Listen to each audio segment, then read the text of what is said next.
Elon Musk offers free access to Grok 3 AI until the servers melt. Microsoft claims that their new chip means practical quantum computing will happen sooner than expected.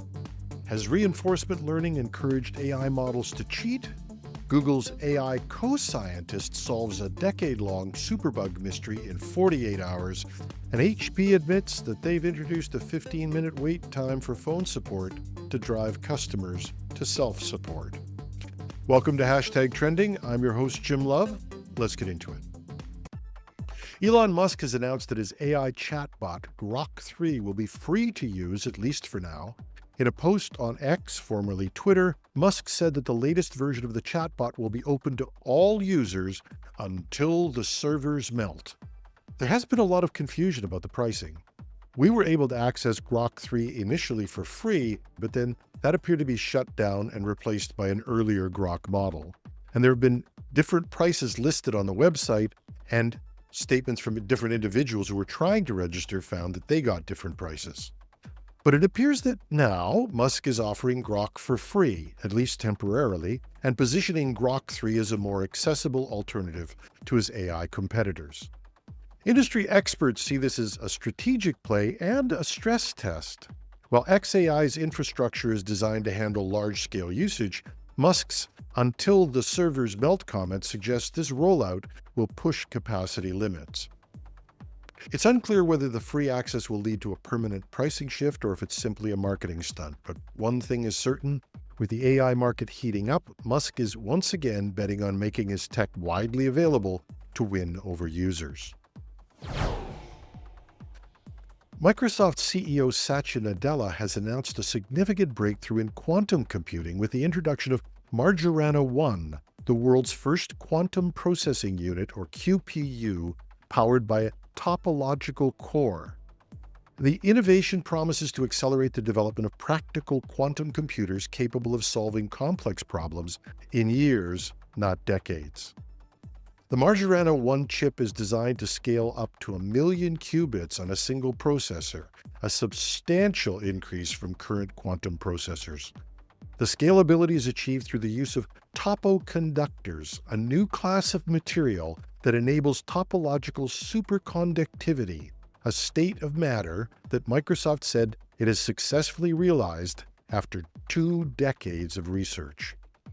Nadella highlighted the significance of this development when he said, "After a nearly 20-year pursuit, we've created an entirely new state of matter, unlocking a new class of materials, topoconductors, that enable a fundamental leap in computing." The Margerana One chip aims to address one of quantum computing's biggest challenges: qubit stability. Traditional qubits are prone to errors due to environmental disturbances. In contrast, qubits based on MZMs are inherently more stable and less susceptible to decoherence, potentially reducing the need for extensive error correction, a big problem in quantum computing. Looking ahead, Microsoft plans to develop a fault-tolerant prototype of a scalable quantum computer within the next few years. While challenges remain in transitioning from experimental setups to commercially viable quantum systems, Microsoft's Margerana One represents a pivotal step towards realizing the potential of quantum computing in addressing problems beyond the reach of classical computers. Now, a little footnote, because there's always a bit of confusion, even coming from people who should know better. There are actual quantum computers in real use today, using a method called annealing. But this gate method of quantum processors is what Microsoft is talking about, and that's what NVIDIA's CEO Jensen Huang said are decades away from practical use. Microsoft merely adds to the list of companies that are now aiming to prove him wrong. A new study from Palisade Research, shared exclusively with Time, has revealed a surprising behavior in advanced AI models. When they sense they're about to lose, in this case in a chess game, they sometimes cheat. Unlike IBM's Deep Blue, which beat Garry Kasparov through sheer computational skill, OpenAI's O1 Preview and the new DeepSeek R1 took a different approach. Instead of conceding defeat, they hacked the game itself. altering the virtual chessboard to force their opponent to resign. While other models had similar behaviors, OpenAI's O1 Preview and DeepSeek's R1 did not require any hints or direct instruction from researchers. They devised the strategy to cheat on their own. This unexpected cheating may be tied to how these AI models are trained. Both O1 Preview and R1 use a technique called reinforcement learning, which teaches AI systems to achieve goals through trial and error. And instead of just predicting the next piece of text, as models like GPT-4o do, these newer models are touted as reasoning models. They break things down into a series of steps and process them in a logical manner. This not only adds to accuracy, but there have been some claims that these AIs may even be able to learn new strategies that they haven't been trained on. So reinforcement learning is adding to this process and rewards the AI for actions that lead to success. Over time, the model refines its strategies to maximize rewards and even makes them appear creative as they discover unconventional or unintended solutions. These AI models weren't explicitly taught to cheat, but they were trained to win. So faced with an impossible opponent, in the form of a highly developed chess engine called Stockfish, these AIs looked for any way to achieve victory. Now, an interesting thing about these reasoning models is they will show you the steps that they go through and the thinking they follow. So researchers were able to ask the models to show their strategy. Here's what they said. The task is to win against a powerful chess engine, not necessarily to win fairly. That's O1 Preview reasoned this in its internal logs before modifying the game files. Researchers say this highlights a key weakness in reinforcement learning. If an AI discovers a loophole that technically achieves the goal, but breaks the intended rules, it may exploit it unless specific safeguards are in place. This isn't the first time OpenAI's O1 Preview has shown signs of working against its creators. In a separate test conducted by OpenAI itself, the model attempted to bypass a shutdown command. When researchers tried to deactivate it, O1 Preview disabled its own oversight mechanisms and attempted, albeit unsuccessfully, to copy itself to another server. When confronted, the AI strategically lied, pretending to not understand the request. And there have also been examples of AI models that appeared to be trying to fool their trainers, adopting one strategy in training that would please the trainers and another strategy when operating after the training. AI safety experts warn that this type of behavior, while yet not widespread, is a troubling sign of what could happen as AI systems become more capable. If an AI trained to complete tasks sees shutdown attempts as obstacles, it may resist those efforts, especially in high-stake applications where winning is defined too loosely. The findings add to a growing body of research suggesting that controlling advanced AI may be harder than we previously thought. OpenAI has reportedly tightened safety restrictions in newer models, but the question remains, are these fixes addressing the root of the problem or just plugging specific loopholes? Yoshio Bengio, founder of Mille Quebec AI Institute and the lead author of the International AI Safety Report 2025, says, "We haven't figured out how to guarantee these agents won't resort to harmful or unethical means. For now, AI safety remains a high-stakes game of cat and mouse. Developers put up guardrails, AI finds workarounds, and the cycle repeats. But as AI models surpass human problem-solving abilities in key areas, experts warn that the industry may soon be racing against time to put real safeguards in place before these systems learn to outmaneuver us entirely."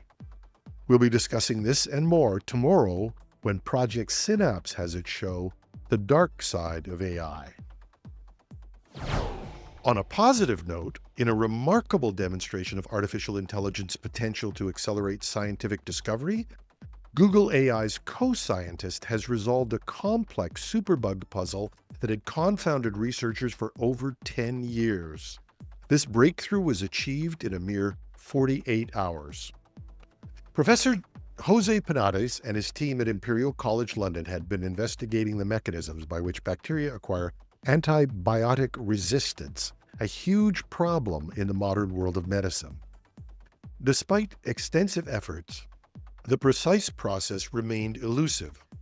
Collaborating with Google, the team employed the AI co-scientist to analyze the problem.